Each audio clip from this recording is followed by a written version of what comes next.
The Tower of Tiny Steps. In the quiet valley of Hollow Glow, Luma looked at the great star. It hung so high in the velvet sky that it seemed like a dream. "I want to touch it," she whispered to the wind. Most people said the star was too far, but Luma believed that even the furthest things were just a collection of many short distances.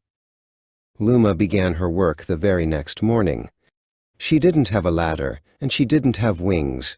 Instead, she started gathering the things the world had forgotten: old wooden crates, stacks of weathered books, and sturdy branches fallen from the ancient oaks.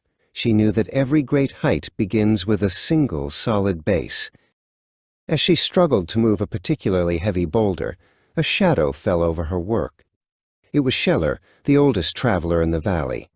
He carried his home on his back, and wisdom in his slow, steady eyes. He didn't ask why she was building. He simply nudged a flat, perfect riverstone toward her feet. The building was harder than Luma had imagined.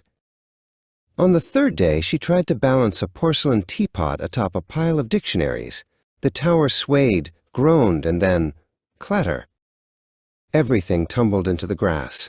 Luma sighed, her shoulders drooping under the weight of the mess. Scheller moved closer, his movements deliberate and calm. He placed his heavy front flipper on the bottommost crate, pinning it firmly to the earth. "A tower needs a friend to hold the bottom while you reach for the top," he seemed to say with a gentle blink. Luma smiled and began to stack once more. Days turned into weeks. While Luma slept, Scheller spent the cool nights scouting for the strongest materials. He found discarded oars from the river and iron poles from the old gate. He moved slowly, but he never stopped moving, for he knew that steady progress is the fastest way to travel. One afternoon, a great storm rolled through Hollow Glow.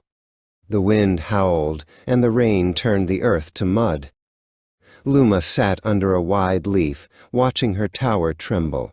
She felt small and helpless. "Maybe the star is too high," she cried, "and I am too low." Scheller crawled through the rain and sat beside her. He didn't point at the star. Instead, he pointed back down the hill.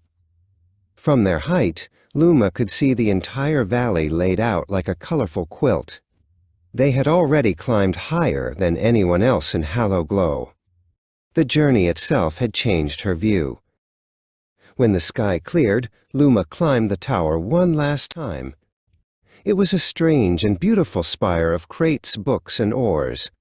She reached the very top and stretched her hand out.